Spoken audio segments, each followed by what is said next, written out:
Okay, let's get into this. I'm no longer yapping too much. How is Superstar doomed a Japanese TV station overnight? The Fuji TV scandal by Mujin. I am curious what that even is. How am I not subscribed to Mujin? Did I unsubscribe mistakenly? I don't know. Let's just get into it. I don't know what this is about. Let's see. Here's a very simple question for you. What is the anime with the most episodes? It's some small unknown anime. Also based SAO is here.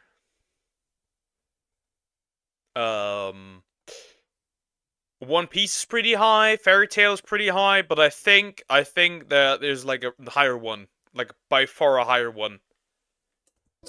Well, most people, including you, might probably reply with One Piece, an ongoing anime currently sitting at over 1,100 episodes, and it doesn't seem like it'll stop anytime soon. But I heard rumors for about like the next One Piece content for about like 40 years. But what if I told you that One Piece doesn't even rank in the top 10? It's actually the 16th. The anime with the most episodes is none other than Sazae-san, currently sitting at 2,771 episodes. And by the way... Damn. And the average runtime is 20 to 26 minutes. Wow! Currently in production, it's not even finished. It started back in 1969. Interesting. It's still ongoing. It's a very well-known anime in Japan featuring the daily lives of a family. It has been running for over 50 years since 1969, and the TV station behind it is none other than Fuji TV, one of the biggest television stations in Japan. At its peak, this show enjoyed some of the biggest sponsors you can imagine. Nintendo, Amazon, Toyota, you name it. The list was endless. But in 2025, everything has changed. For the first time... What did they do? Fuji TV crippled by scandal. Airs flagship anime without sponsors. What did you do? In over 50 years since this show was aired, the commercial breaks were completely empty. Every single sponsor had pulled out from one of Japan's most recognizable shows. And that's because Fuji TV is in the middle of one of the biggest Japanese entertainment scandals in recent history. It involves one of the most significant Japanese superstars of the 21st century, and it has forced him to retire permanently. Now Fuji TV faces an existential crisis. In other Japanese TV networks, dozens of firms pull ads from Japanese network after... Sorry, I almost had to sneeze. Over a sex scandal linked to its staff and celebrity. What the fuck? Whoops, that escalated quickly. Networks are currently scrambling to conduct internal investigations to make sure they don't end up the same way. So what the hell is happening right now, and why is the Japanese entertainment industry on fire? Well, let's talk about it. Japan has a lot of unique buildings. Come on, where would you find this other than Japan? Some are so unique sometimes that they be... Why do you... What does this look like? Washing machines! What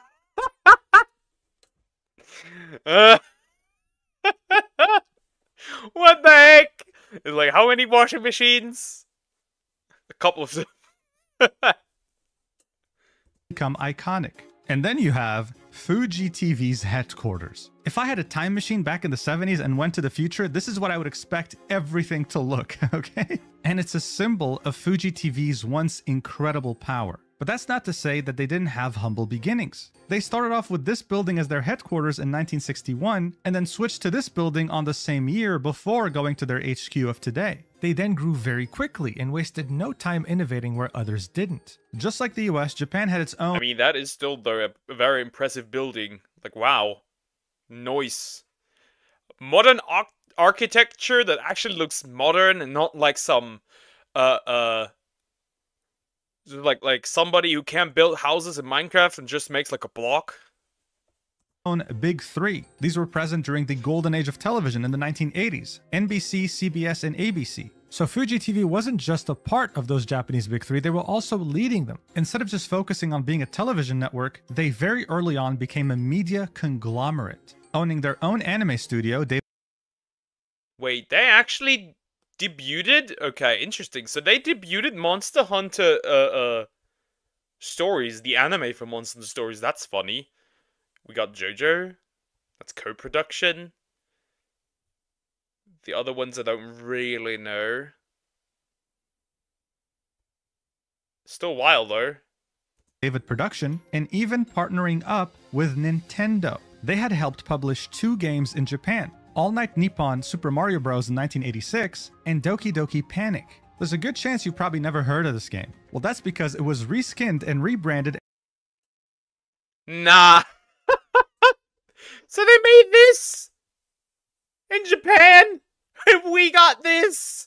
Interesting, interesting. By the way, Poker, I wasn't ignoring you. I respect your decision. Okay, okay. About the deleting the comment. He didn't even do anything. So it's all good. At Super Mario Bros. 2 for the United States. This long-time partnership with Nintendo had its benefits even today. Fuji Television was the only channel who broadcast the Super Mario Bros. Movie on December 31st, 2024, for example. This is how much influence they had in Japan. But that didn't come without controversies over the years. In 2015, during one of their shows, they had asked South Koreans what they thought of Japan as a whole. And at some point, they had added very incorrect and misleading subtitles to what one South Korean resident said, making people believe that she said, "I hate Japan because it tormented Korea." Huh? Well, that's scummy. Though that's average television behavior. You know what they like to do here in Germany? They like to interview people. They make it seem like these people are random random people, right? For random interviews. No. They are fairly unknown people that are in politics. And they just randomly interview these people. But they're not randoms. Same energy here. Because of regional tensions, I'm sure you can understand, this backfired immensely. And Fuji ended up saying, "Sorry guys, it was just a mistake. My bad," and just moved on. More recently, in the summer of 2024, they had completely invaded the privacy of the Japanese Dodgers baseball player Shohei Ohtani. They flew a drone over his house, showing very sensitive details of where he lives. And paparazzi mode? Okay, new information. And also took it a step further by interviewing his neighbors and asking them about him. This was a serious privacy invasion, and they had their press passes revoked for Dodgers games. When asked about this incident, Fuji TV declined to reply. They didn't even apologize. But while they were able to go through these controversies while suffering minimal losses, what's happening today is the complete opposite. All their sponsors have pulled out, and they will most likely barely even make a profit this year, because it turns out money isn't the only thing that makes you a powerful TV station. It's also about how well you treat your female employees like merchandise and sell them to celebrities for favor. What? They are pretty much then prostituting their female workers? That's a problem.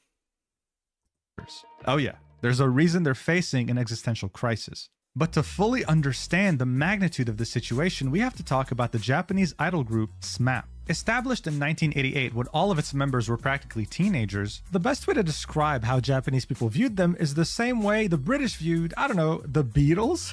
These guys were absolute superstars in Japan, and it was hard to So the Japanese Beatles, understood. Okay, interesting. Find someone who'd never heard of them, with their music even reaching a worldwide audience. It consisted of these 5 members right here, and when they finally decided to go their separate ways in 2016, putting a stop to any group activities, the country went into mourning. There were petitions that were made for them to not break up, but in the end, they did go their separate ways after almost 40 years. Every single one of these members went ahead and carved their own path. But we don't really care about that. We only care about one member in particular, and it's this guy in the middle right here, Masahiro Nakai. He would go on to star in so many different TV shows on many different channels and had a show on Fuji TV as well. It was safe to say that any show he was in, people would watch. That's just how much influence SMAP had on Japanese culture. But in this world, you either die a hero or So he had a show on Fuji TV, and the women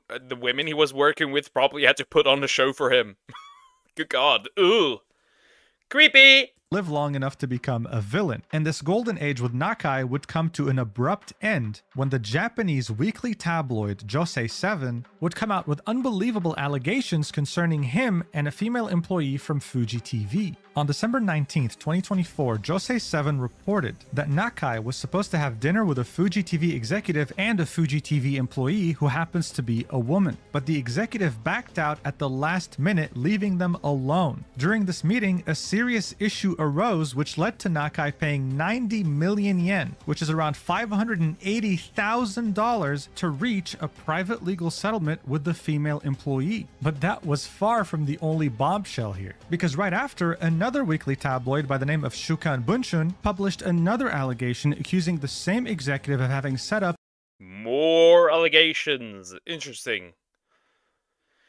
How can people nuke their career like that? I'm still questioning things. How is that even possible? A bunch of female TV news presenters at Fuji by inviting them to a gathering for the sole purpose of entertaining Nakai. So Shukan Bunshun was pretty much indirectly confirming that this executive setting up women for Nakai was a common practice within the company. Now bear in mind, at this point, both of these So they were setting up harems for him?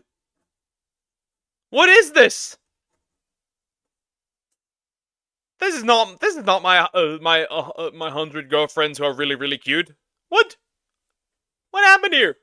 reports were allegations. But when it comes to how Japanese media works, the biggest bombshells tend to be usually revealed by these tabloids. Traditional media in Japan will never be the one to talk about this. This is why people have gotten to a point where they trust tabloids more than traditional media in general. And this was enough to make many people believe it. As a result, on January 7th, one of the other... I mean, that's often the case. Like, in many countries, people don't believe, like, the TV media.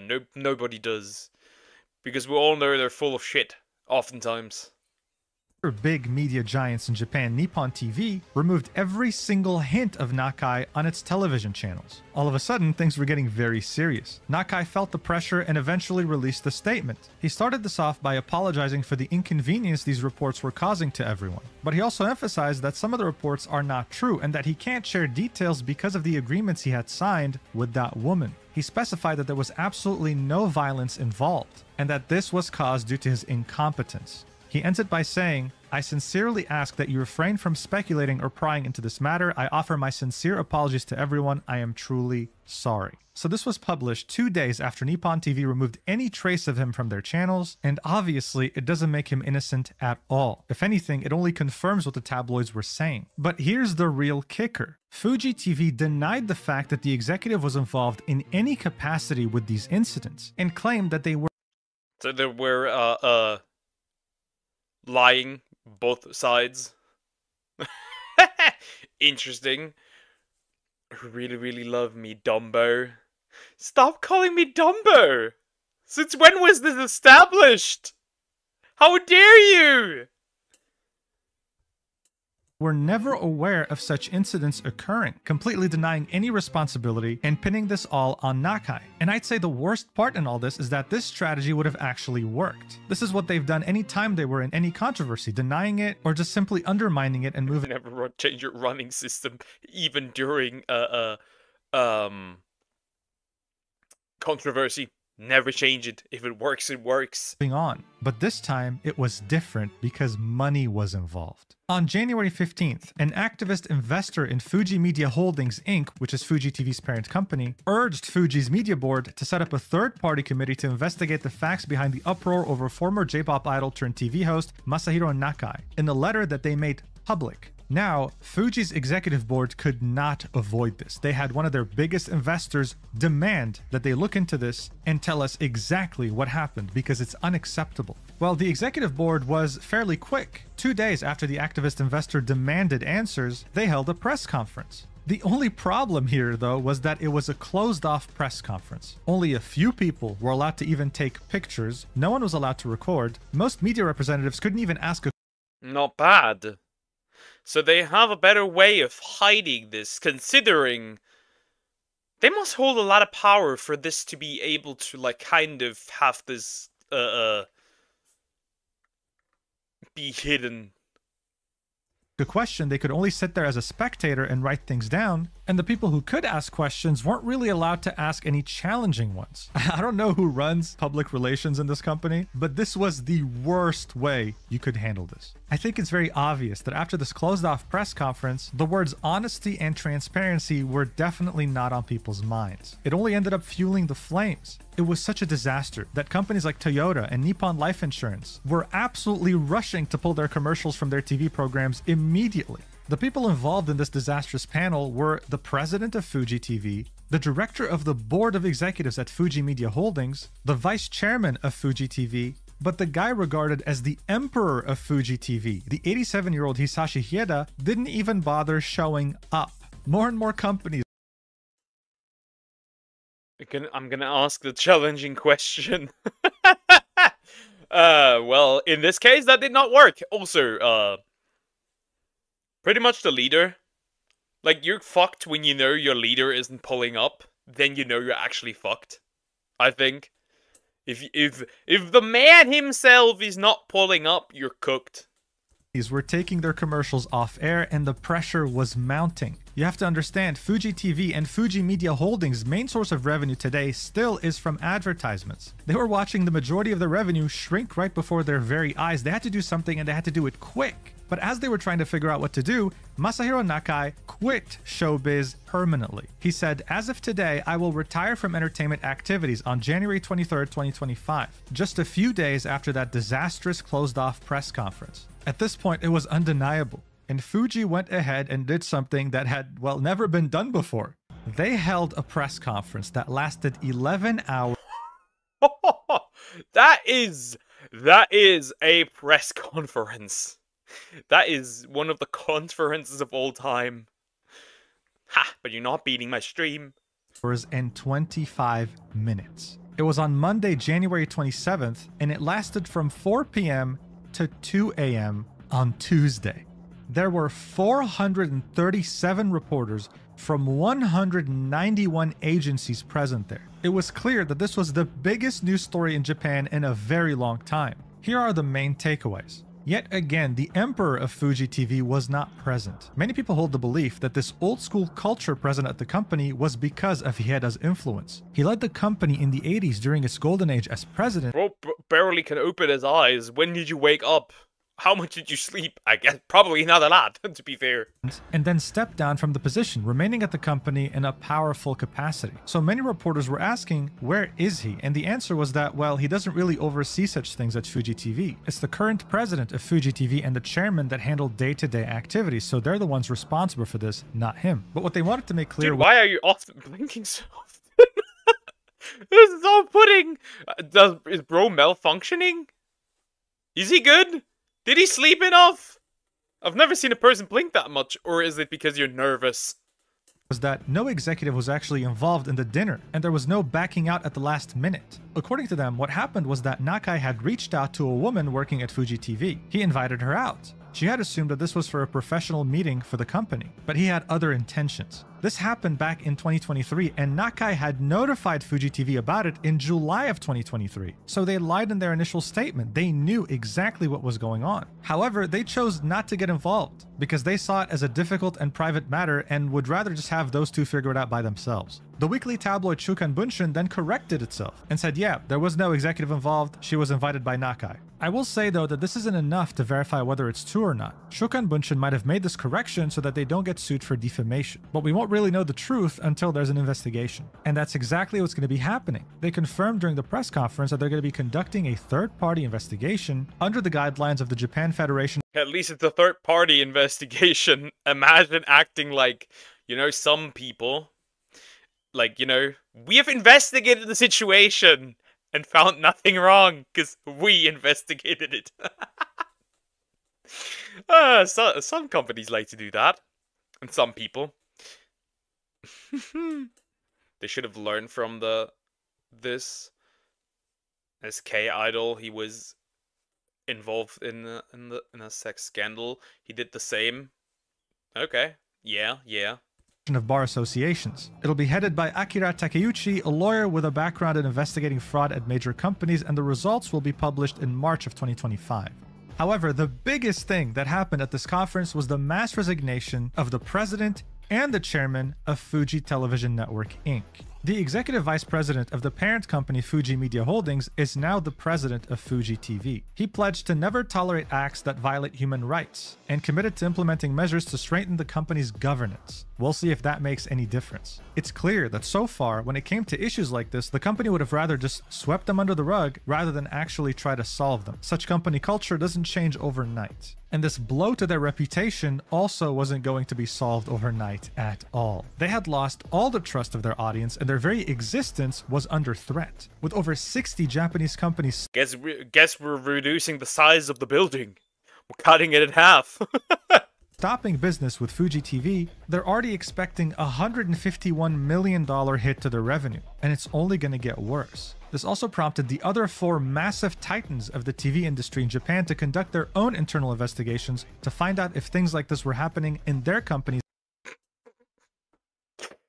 That's kind of, sus if it happens at one big company and suddenly the other big players decide to do the same. Is it to minimize damage because things like that have happened? I'm just speculating. This is all allegations. This is all speculative. But, kind of odd. If some Japanese company did something and everyone else in the industry now investigates themselves, it's a bit weird, As well. You had TBS, Nippon TV, TV Tokyo, and TV Asahi all confirm that they're looking into whether their company culture was promoting such things too. In the meantime, the Japanese weren't really heartbroken over this, okay? Some of them have already started to remodel their building into the headquarters of another company like this one right here. I'll be back. I want to listen to some music. Enjoy listening to some music. Have fun. Here, 7-Eleven Holdings. They're definitely having a lot of fun with this, I can tell you that. The Pokemon Company? No. The Pokemon Company is bad currently. Much. But overall, seeing Japanese entertainment scandals that have occurred in the past, it's clear that this is a deep-rooted issue within society. Important talent for a network like celebrities aren't usually kept with the promise of only money. It's about prestige, being treated like royalty, and part of it comes with them being paired with beautiful women all the time. This reporter from the Mainichi details her experience with this. How at network events, she would be forced to sit next to celebrities and have to entertain them, even pour them drinks sometimes, when her job sometimes involved her going to war zones to cover the news there. If you ask my opinion, I don't think this new president is going to change much. And I think that unfortunately in the future, even though other TV stations are conducting internal investigations, things like this will not stop from happening anytime soon. Probably not. But I would assume we're getting a part 2 of this eventually. But hey, I'm hoping that 7-Eleven does take over this HQ because it does kind of look good. Anyway, thank you so much for watching until the end. I love you so much, and I'll see you in the next video whenever that is. Stay safe out there. He loves us. Anyways, that's the end of the video. Now I know. Fuji TV. You kind of fucked up. You have kind of, fucked up. And you even made others now check up what's wrong or not wrong. Interesting.